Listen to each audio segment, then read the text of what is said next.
This is Tim Bryce with my column titled, How Liberals Control the Media.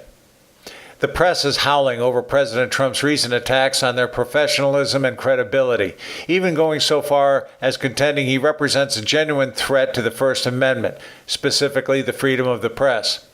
Remarkably, many people perceive this threat as legitimate. It is not. Thanks to our Constitution, there is no way he can do so.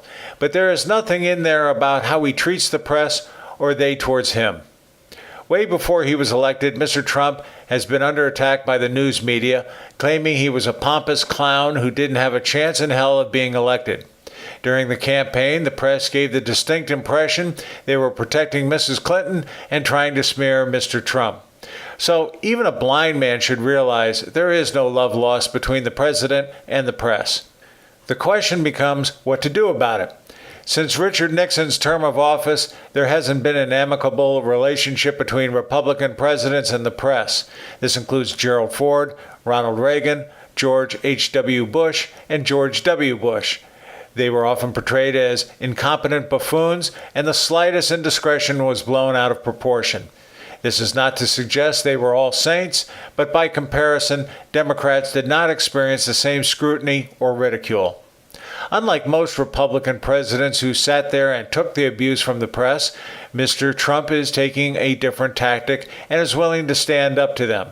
He is cognizant of the fact the credibility of the press is at an all-time low and that the public simply doesn't trust it.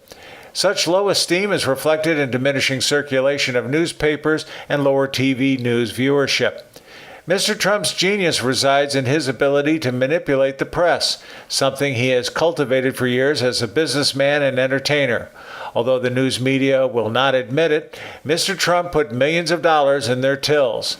The presidential debate set new ratings for viewership and circulation.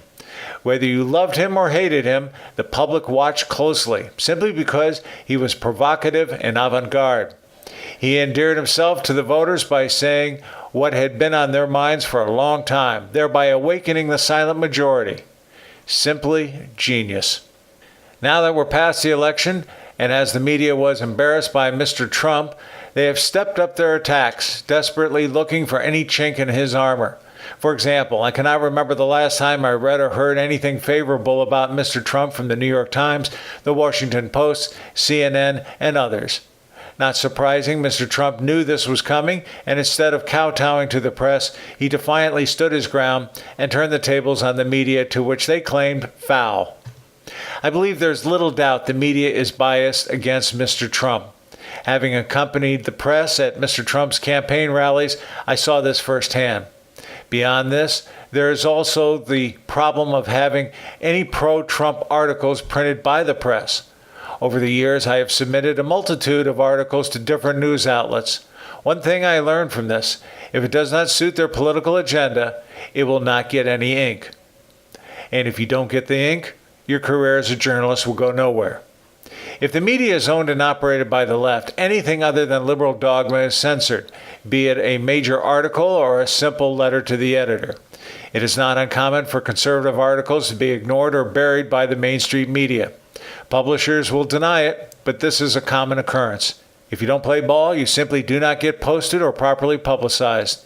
Such censorship has not gone unnoticed by the general public, which helps to explain why circulation is dropping.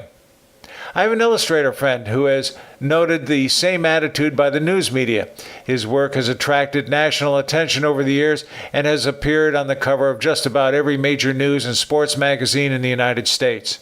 Early in his career, he was contracted to draw a picture of the current vice president, Dan Quayle, for a major publication.